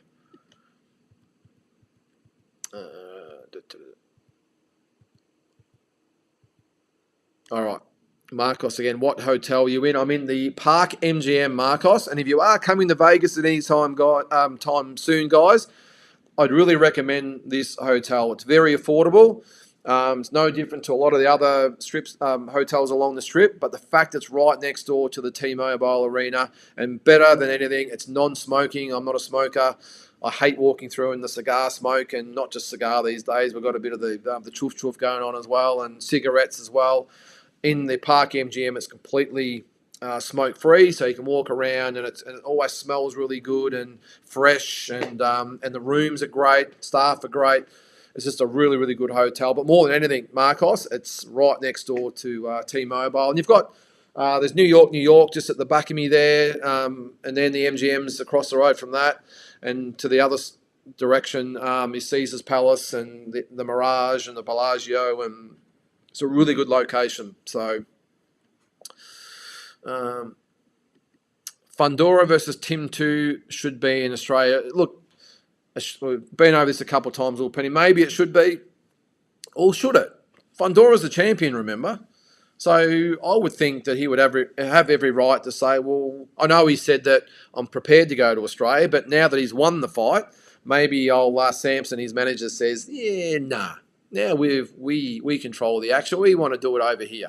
And maybe they might do it in California, the old StubHub Center or one of those places like that, even though it doesn't hold a lot of people there. But I think the ball's in their court. And maybe they might, now, unless it's ironclad like the Devon Haney, George Gambosis contract was, he has to go back to Australia. I've got a feeling it might be a little bit looser. And I just think that even though Fundora says he's prepared to go to Australia, that might change. And I'll say it again, I think Tim says, nope, we're doing it right back here because I want to make amends right here. I don't want any advantages. I want to set it right. What's that, little penny? Yeah, probably Park MG. Yeah, it used to be the Monte Carlo. Errol has always slurred his speech, especially after the car accident. Yep, which is why I think he needs to call it a day. No, she didn't lose Lil Penny. She's on next weekend. No VB tins, mate. No, I don't think they don't think you probably find them over there, Carl. Look, I'm not really a beer drinker. I know, I'm a stick in the mud. I'm not really a beer drinker, mate. If I have a beer, it's normally a Corona, but it has to have a lime or lemon in it because I just can't drink it. I can't stomach beer. If I have a drink, it's normally Jack and Coke, or Jim Beam and Coke, or something like, or Turkey Coke, bourbon and Coke, whatever. What's that, Marcos? Are you going to the Bunny Ranch? I've got no idea what the Bunny Ranch is, Marcos, but no, I'm not going to the Bunny Ranch. Just joined in. We'll watch on replay. I'm sure it was great. Awesome card. Yeah, look, it was a really entertaining card, Shane. Yeah, it was, as I said before, I thought it would be a good card to watch, and it was. It was entertaining. Look, it wasn't a massive crowd, but they were pretty vocal, especially when Isaac Cruz came out. I got to say, I shudder to think what the crowd would have been, though, if Isaac Cruz hadn't have been on the card. I think the Cruz-Romero fight was the fight that actually drew the majority of the crowd because after that fight, a lot of people left. But also, when he came out, the place just erupted. And I think during the Tim and Fundora fight, I'm not sure what it was like on TV, but it was actually a little subdued, I think. Of course, you got some Aussies yelling out, and Sebastian Fundora had his supporters as well, but it was a little bit flat compared to Isaac and Romero. Of course, that fight too was full of action as well. So, actually, where we are 0-4 if you count Robinson. Did you catch up with the chump McAllister? Did you ask why he's ducking? I didn't see him, mate. He was actually in Glendale. I saw his social media after the fact, but I didn't see him there, mate. I didn't really see anyone there. Ben Damon was there as well. I didn't see him. I saw Sam Goodman there, but that was about it. So, and a few of the No Limit guys were there as well. But if I see him here, mate, in the next sort of day or so, I'll let him know that you're looking for him. Taylor Robinson, of course. Yes, that was the other one. So what are we, 0-3-1? I'm not really counting that as a world title, though, Big J. And that's nothing to do with the women. I'd say if it was the same with the guys with the IBO, I'm not really counting that as a world title fight. But you're right. Technically, we're 0-3-1 at the moment, and we should be 0-4. What's that there, little penny? Any good shows at Park MGM? Wouldn't have a clue, mate. Haven't even looked. Fundora must know he was handed that by the gods. Nah, Big J, I sort of beg to differ, mate. I thought it was a close fight. As I said before, I thought Tim might have just got the decision, but I wasn't surprised that Fundora got it. Because, again, it's how you judge the fight, or the credentials you use, or the things you're looking at when you score the fight. The big punches that have the big effect, or the volume of punches. So it would have been a tough fight to score, which is probably why we got so much of a swing either way.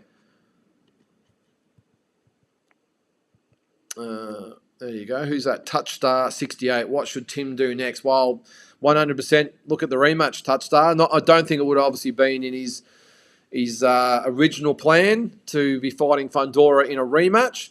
Although I must admit, even as the fight drew to a close in the 12th round, I found myself thinking, even if Tim gets his fight, I think they'll do a rematch. I almost think Fundora deserves a rematch as well.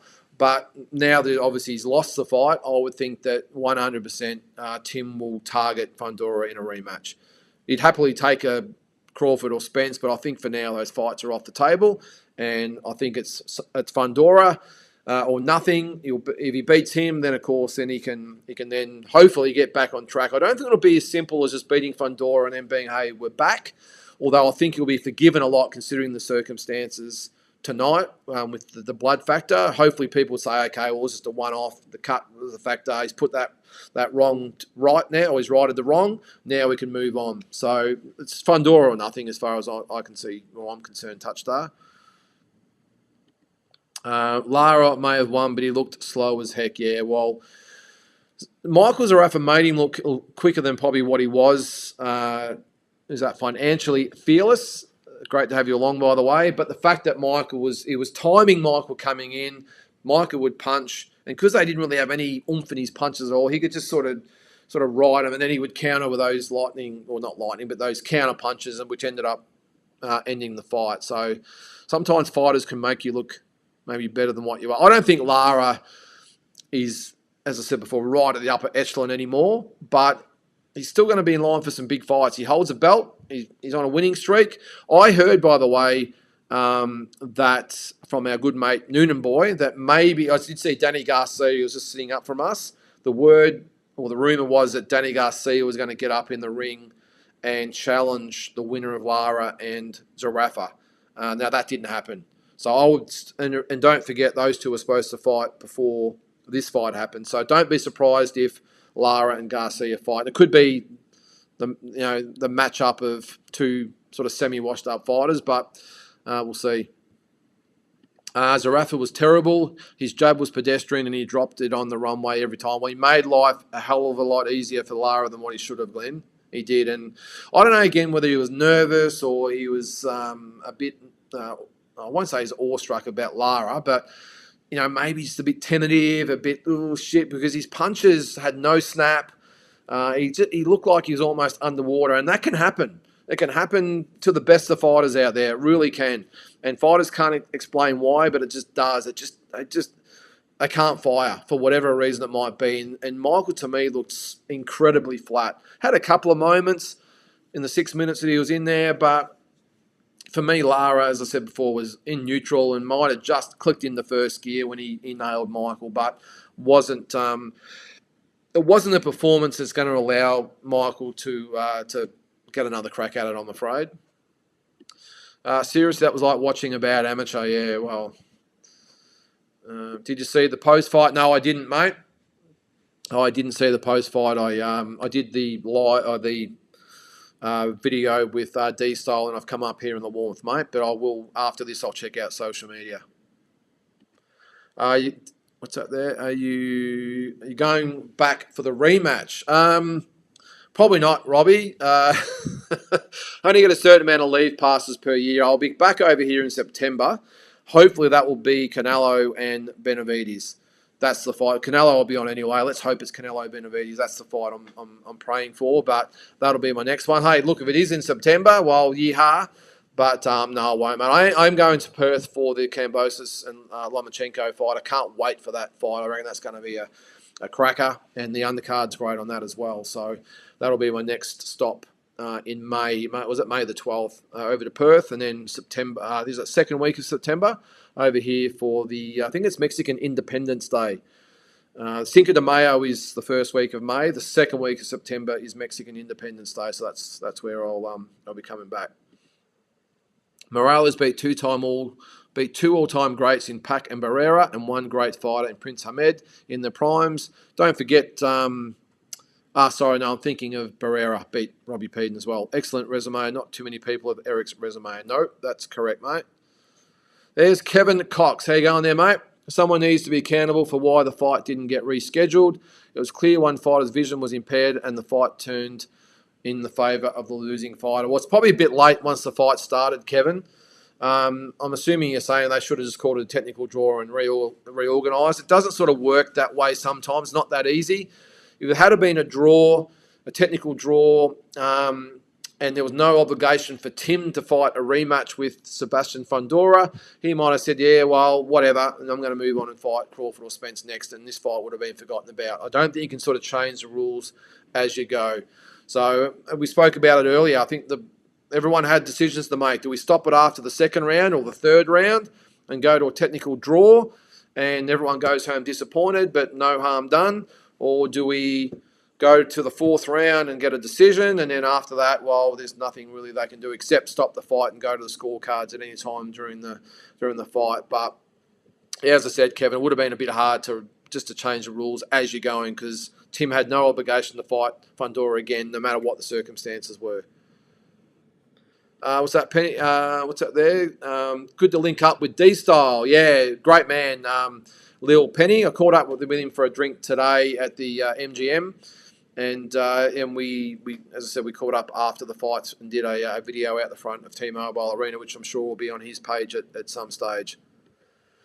Interestingly, Rolly Romero was ahead 66-65 on one judge's card before it was stopped in the 8th round. A bit hard to believe. I thought it was a shutout, to be honest, Axie Man. Or not maybe, what was it, stopped in the 8th, wasn't it? So after 7, I would have maybe give Rolly maybe 1 round, 2 if you're being really generous. But I just thought Isaac Cruz dominated the fight from start to finish. So I don't know where that came from. Tank versus Pitbull next. Yeah, probably got some merit. The fight was competitive. It was. This is, I'm assuming it's Tszyu. What's the expected timeline for the rematch, do you think, Lyndon? Well, they both got a heel, Paul. So, look, normally Tim fights, what is it, every sort of 3 to 4 months. I wouldn't be surprised if he gets extended to 5 months, maybe even 6 months. I know Tim will want to get in there really quick. But he's had a 3-month training camp for this, so he's got to recover from that. Obviously, the cut. Took some other punishment as well. Fundora was obviously, no doubt, got the broken nose, so he's going to need time. So what is it at the moment? It's late March. I wouldn't be surprised if it's not done until, what's it, the 3rd month, so maybe August, even September, I would think. Tim, you've got to remember, too, he's been very, very active. He's had 3 fights last year. He's fought now. So there's no big drama to come back in August or September, I don't think. I'm thinking August. My gut feeling, just off the top of my head, I'm thinking August. And then it gives him a chance to go again maybe in November or December after that.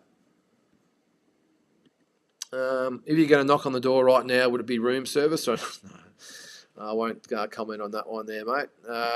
What was the crowd attendance at T-Mobile Arena? For my guess, it would have been, I reckon it would have been pushing 9,000 or 10,000 there. They had half of the top tier was sectioned off. I think the whole arena holds between 18 to 20,000 people. So if you're looking at that, half the top was sectioned off. There were a lot of empty seats up the top, and even on the bottom and on the second tier and the floor, there were a lot of empty seats. I was actually sitting in pretty much an empty row at the start, and I ended up jumping back and sitting with Brian Butler. Yeah, I'm thinking if it holds, say, 18,000, I'm thinking 8,000 to 9,000. I'm thinking. It was vocal at times, especially when Isaac Cruz was in there. But a lot of them cleared out, as I said, after he fought. What I found interesting was in the first round of Romero versus Cruz, even though there wasn't a knockdown, quite a few experts scored it 10-8 to Cruz. Yeah, I did actually see that, Axiom. I wouldn't have done that. I'm very loath to score around 10-8 if there's no knockdown. I know he rocked Rolly and landed a few, but I think the crowd sort of had more to do with that more than anything.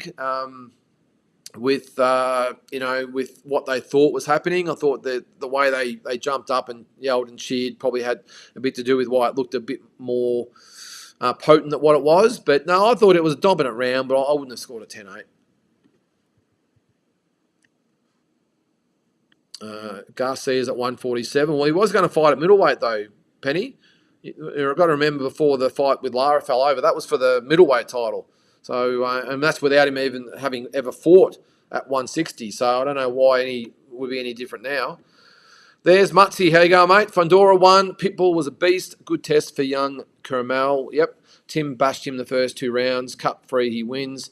Michael Zerafa didn't loom like he wanted to be in there from the opening bell. Yeah, you're right. Fundora won. Pitbull was a beast.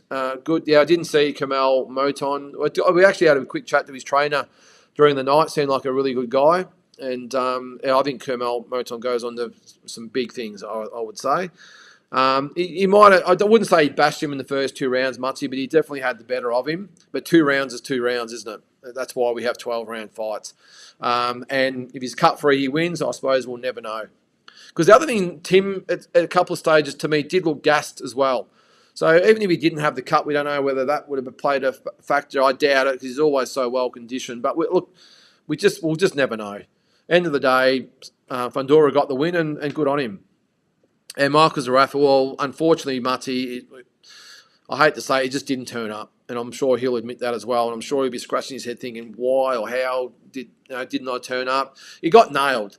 He just got nailed cold. But before that, I must admit, as I said earlier, I was a little bit worried that he just had nothing really to offer Lara. Nothing to really, because Lara didn't really know anything about Zerafa going into this fight. So I just would have thought Michael would have had something to offer just to make him think twice. And you could see after the first round, and Lara was just in cruise mode. So it's a shame, but again, mate, that's boxing. What's that there? Spence versus a winner is nonsense. I agree. Australian singer said that Australia is a woke country. Agree or disagree? Strongly agree there, Little Penny. We are woke as they come, but we're not talking politics, so please no more political questions. The rematch clause came up and Tim sidestepped it, and Fundora's promoter said there was one, but he wanted to maximise the money and said something strange like maybe have one fight before the rematch. Well, there you go. The shenanigans have started there, mate. There's Andy. G'day, mate. Welcome to the show. Yes, smash the like button, guys. We've got about 35 people watching at the moment. We had 50 or 60 there at one stage, so hope they hit the like button anyway. Yep, Fundora's sister is also a unified world champion. Yeah, she goes all right, his sister. Do we know what the cards were at the end of the fourth round? Tszyu, Fundora? No, but I'd love to know, mate. I would love to know what they are, and I'm sure they normally release the scorecards afterwards, so keep a lookout for that, because that's exactly what I was thinking as we were talking before. Geez, I wonder what the scorecards were after 4 rounds. I can't remember who asked the question about should they have taken the technical draw after 2 or 3 rounds, but it's a good point. Let's see. If anyone's got the scorecards out there, let me know. Andy, bad luck, Tim and Mick. Congratulations, Fundora, Pitbull, and Lara, all the same. I wish Tim would have pushed for the rematch, to be honest. Fight would have been very different without that accidental cut. Yeah, it would have been, but again, the history books will say that Fundora won by decision, took the belts, and that's the way it is. There we go. What is it there? All 3 judges had the fight 38-38 after 4 rounds, 2 rounds each. Well, there you go. Thanks, Axie-Man, for putting that in there. Yeah, well, there you go. If they had called it after 4 rounds, it would have been a draw. Had it been stopped after 2 or 3 rounds, it would have been a technical draw. After 4 rounds, it would have been an official draw. So either way, it's a draw, of course, but that's really interesting. So you can't sort of blame, I suppose, anyone concerned in the Tszyu camp for saying, geez, are we in front? Are we not in front? If we call this now, we could blow it. We could blow the decision after 4 rounds. Is it that up in the air that we've got to take the risk and try and get him out of there and win the fight? Because we just don't know. Because I actually probably thought it would have been 38-38 as well, actually, man. But had it been 3-1 either way, or 4-0 or 0-4, whatever it had been, I wouldn't have argued because it was that hard to score. The first 2 rounds were definitely for Tim, I thought, but the second 2 rounds were close enough that maybe, obviously, they have gone to Fundora, because I'm imagining that everyone went for Tszyu in the first 2 rounds. So, yeah, I suppose in the end, doesn't really matter what call the Tszyu camp would have made, they wouldn't have won the fight. It would have been a draw, or the end result was the loss. It was only 8,000 to 9,000 people. The fight should have been at Mandalay Bay. It would have been a better atmosphere. De La Hoya Mayorga was at Mandalay Bay. Yeah, I've been to the Mandalay Bay before. It is good in there. I would have thought the MGM Grand would have been the better venue, Little Penny. I was there for Crawford and Horn, and they sectioned off the whole upper tier, and there was probably about 8,000 people there, and it was a really, really good atmosphere. No empty seats. They packed them in. I was surprised tonight when they actually opened the top tier. I would have thought they would have packed everyone into the bottom tier and the floor. I don't know why they didn't do it, but up the top was pretty sparse, and the middle section was sort of 3/4 full, and the ground was probably 3/4 full as well. So You should watch a concert or a show at MGMSP. I'd love to, Little Penny. I haven't actually been to see it yet. I've been here to Vegas since it's been here, but I haven't actually been to see it. I was there in July last year and it was there. It just opened, I think, but I might go and check it out. The Ukrainian Boachuk was a beast, yep. No Eastern European style like Loma or Usyk. Boachuk definitely has Mexican style mixed in with Robles. Yeah, it's a good call there, Andy. Imagine all the dry blood and shit in his eyelids and lashes and shit. He's a tough, and in my book, ticked the last box, fought through adversity. Fundora should have knocked him out. Yeah, you could probably make that call, Matty, but I mean, Fundora's not necessarily a big puncher, and maybe his corner was telling him, hey, don't take any unnecessary risks. Just keep him at range, so he has to keep reaching and he can't see you anyway. Make life hard for him. Keep him at a distance. Don't try and knock him out because Tim still had that punch in him and he did land a few, but it just comes down to playing the percentages, Matty. So I got no dramas that he didn't knock him out. I thought it was actually smart that he didn't try and knock him out. What's that there? And just never knew you could do that. Fundora's team say there is a rematch, but then they would like another fight before the rematch. That isn't legal. It depends on how tight the contract is there, mate, and how much the sanctioning bodies have to play, because we talked about it before. The interesting thing is, if Terence Crawford comes out, I don't think Spence will be a factor, but if Terence Crawford comes out and says, I want to fight, I want to enact or enable my number one ranking, I want Fundora next, how does that override the contract with Tim Tszyu, or does Tim Tszyu's contract override the number one mandatory thing? It's going to be interesting to see it play out. But as I said before, no doubt, No Limit and Tim and Glenn we want the rematch. And they'll want it quick, but he needs to heal. Going into the fifth, I still believed it a tie at that time. And in the corner, they were openly talking about the fight being stopped. Yeah, I couldn't hear the commentary, but again, I'll say it, I was staggered they didn't stop it after that second round. What's that there? All Riley needs now is a red wig and his transformation into Sancho Bob will be complete. Did you see the song, or did you hear the song that he came out to? I nearly fell off my chair. He came out to Big Balls by AC/DC. It was an absolute classic. It really was. And it sounded actually really cool, him coming out to it.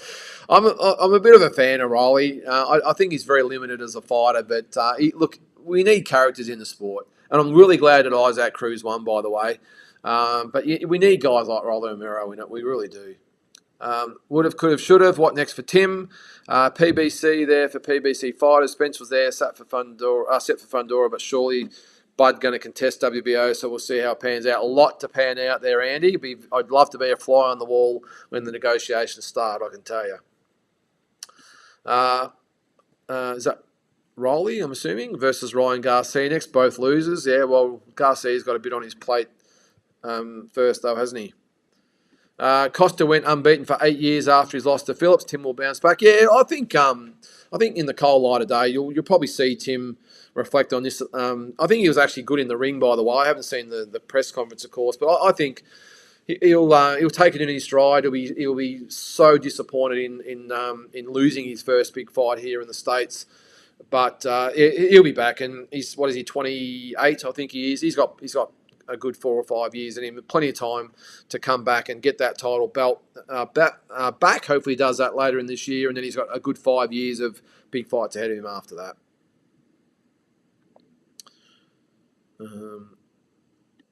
That fight should have been a no contest and a rematch soon, but that is life. Now, as I said, James, the rules are up to the fourth round, so up to the end of the third round, it could have been a no contest or a technical draw, and that would have been fine. But after fourth round, unfortunately, it leaves the hands of everyone concerned, and it's then in the hands of the judges, no matter what happens after that. If the doctor stops it, and I think whether it was they deemed it the headbutt or they deemed it the elbow, either way, it was an accidental cut. So the same rules apply no matter what it would have been. And unfortunately, mate, as I said before, they can't change the rules as they go and say, oh, geez, this is not really right. Let's just call it a no contest and get them to fight in another 3 or 4 months' time. Doesn't work that way. They had up until the third round to stop it, which would have made it a technical draw or a no contest. But unfortunately, all concerned decided to go on after 4 rounds. So the result had to stand. I think we've got to the end of the comments there, guys. If you've got any more, keep them coming there. Geez, that's been a quick hour and 40 minutes, I will say. And I really appreciate everyone sort of logging in and having a chat. But so in a nutshell, guys, look, again, I'll say really disappointed for Tim Tszyu, but that is the boxing sport that we all love and live. And it wasn't his night tonight. I think it could have gone his way 100%, but it didn't.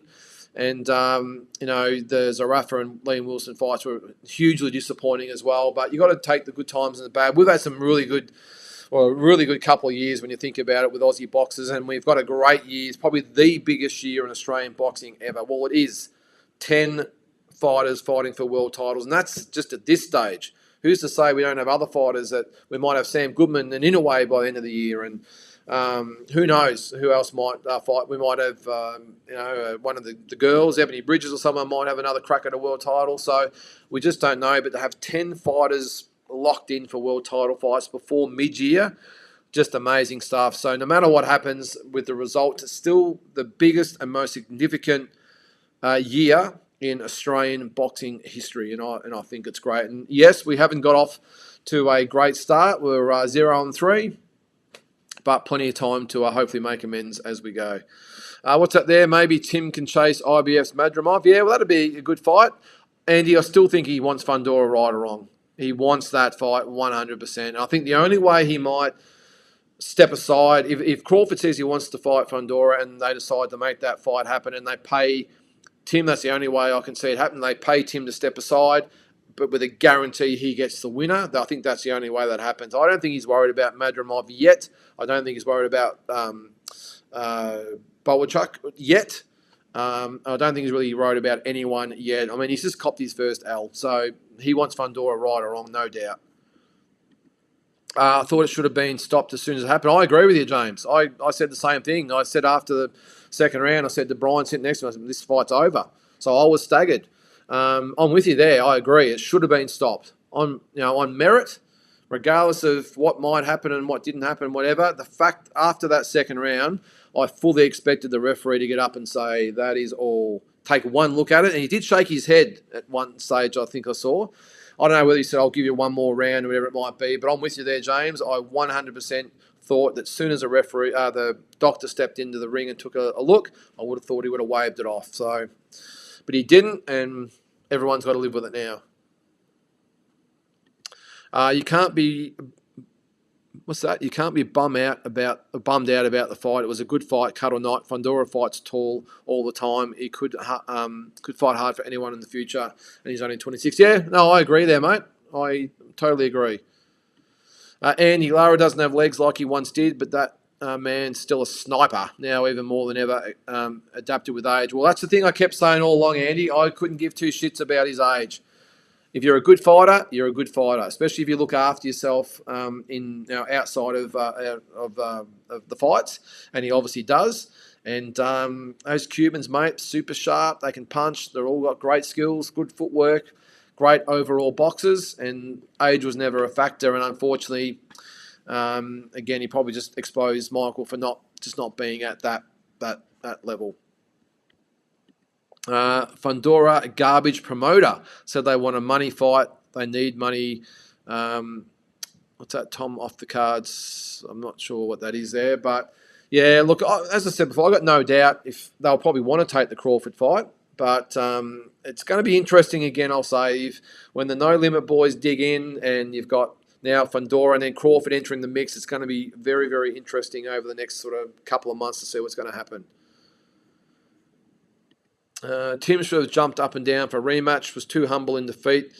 The blood in head was a huge factor in outcome. Yeah, well, again, I couldn't hear the interview, and I haven't seen the post-fight yet, mate. But look, I think at the moment you got to probably forgive him for just being more. He's probably not even worrying about all that at the moment. I think he'd just be so disappointed and shattered that this was his big opportunity, headlining Las Vegas. Everyone's talking about him. He's all over the boxing shows. Crawford and Spence are talking about him, and he's been beaten. It'd be a bitter like a very bitter pill for him to swallow at the moment. I'm sure in a couple of days, because I know he's going home tomorrow, he doesn't want to hang around. He wants to get home. He's been away for 3 months, and I understand that. I think when he gets home, takes a couple of days, then you might see Tim Tszyu banging the fist on the table saying, "Get this done." So we'll see. Good fight. That fight was terrible. Okay, Fundora didn't even take advantage of Tim's weakness. A bloody mess sums it up. Yep. You've been doing the rounds there, have you, Andy? You've been skipping. I'm sure all the shows are out there on at the moment. I'm sure Pro Box is on, and I'm not sure whether D-Style will be on. I'm sure they're all on out there. There's probably a million podcasts or YouTube shows that are on at the moment. So I appreciate you being here anyway, Andy. And Carl and everyone else is probably no doubt jumping around the channels. And appreciate you logging into mine for a little bit as well. It sounds like you're doing a bit of channel hopping there too, Kyle. So, guys, if we haven't got any more comments, we might call it a night. It is 11:45 at night here. And I must admit, I just realised that since about 8:30 this morning, I haven't had anything to eat. Had something at the airport and haven't had a chance to have it all done. So I might go down. And good thing about Vegas, it's open 24/7. There'll be a hot dog joint or burger joint or something open anywhere. I'll be able to get a quick snack. But let's call it a night there, guys.